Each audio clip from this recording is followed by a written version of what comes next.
Former Cuban President Raúl Castro has been indicted in the United States. This comes from a senior Trump administration official this Wednesday. It's a move that marks an escalation in Washington's pressure campaign against the Caribbean islands' communist government. The indictment came as US President Donald Trump pushes for a regime change in Cuba, where Castro's communists have been in charge since his late brother Fidel Castro led the revolution in 1959.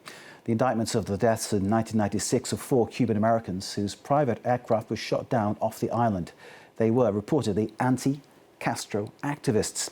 And almost simultaneously, US Secretary of State Marco Rubio issued a message to the Cuban people. Rubio, himself of Cuban heritage, offered them what he called a new path.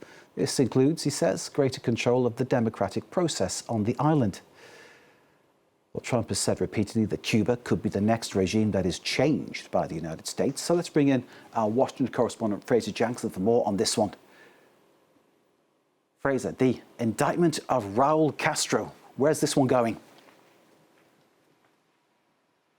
Yeah, Raúl Castro, the 94-year-old former president of Cuba. He was president between 2008 and 2018. Of course, the brother of Fidel Castro, arguably a more famous name in Cuban history. But the charges that are levied against him, murder and conspiracy, are based on a 1996 incident in which Cuban jets shot down planes operated by a group of Cuban exiles, the Brothers to the Rescue organization. They were carrying out regular flights, attempting to find and assist Cubans trying to sail to the United States. And 2 civilian Cessna planes were over international waters when they were shot down by Cuban MiG fighter jets, killing 3 American citizens and 1 resident of the U.S. as well. Now, Cuba said that the planes were in Cuban airspace and constituted a threat, which Fidel Castro said that he gave the orders to shoot them down himself. But Raúl Castro was serving as the Minister of the Armed Forces at the time, and that is where these indictments stem from.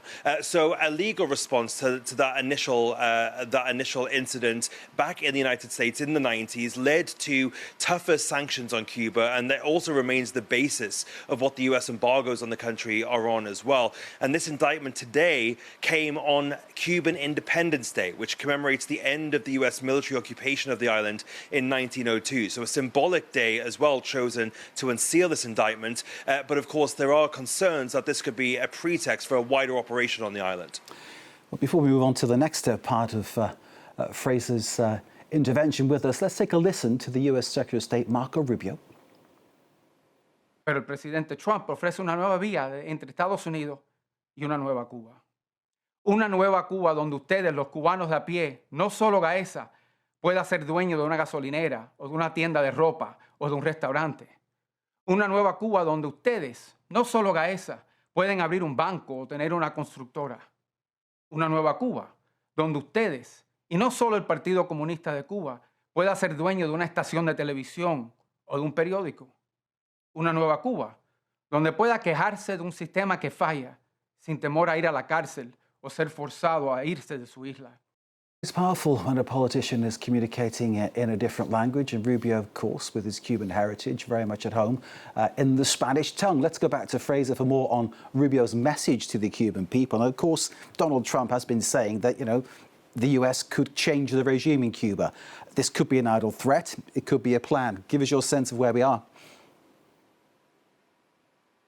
Yeah, this message from Rubio, I think is a significant departure from the grandstanding of Donald Trump. He's really appealing to the people of Cuba to almost kind of rise up for themselves, it reads as, when you listen to the words that he's saying there. He's offering $100 million in aid and relief, but says that must be distributed to the Cuban people themselves and not through the political institutions that govern them. It has to go through the Catholic Church and things like that. But this moment really marks an uptick in the tension between the US and Cuba. Of course, the US has become increasingly confrontational with Cuba, intensifying those sanctions that I mentioned, imposing oil blockades. Marco Rubio, though, in that message saying it is not because of the US blockades that this blackouts that the Cubans are experiencing, these 22-hour-a-day blackouts. They say that they've been happening long before those US blockades were put in place.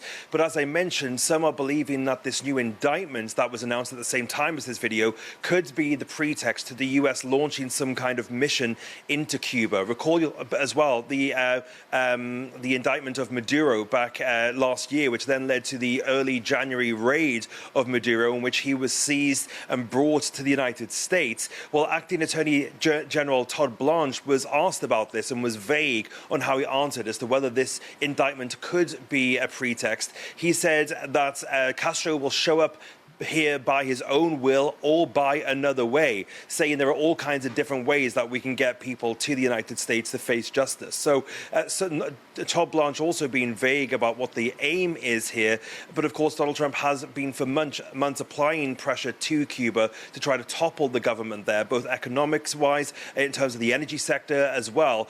So it is really the sights that they have here on Cuba. And of course, Marco Rubio has a very kind of personal skin in the game, considering that both of his parents are Cuban and fled Cuba just 2 years before Castro came to power. Fraser Jackson in Washington, thank you very much indeed.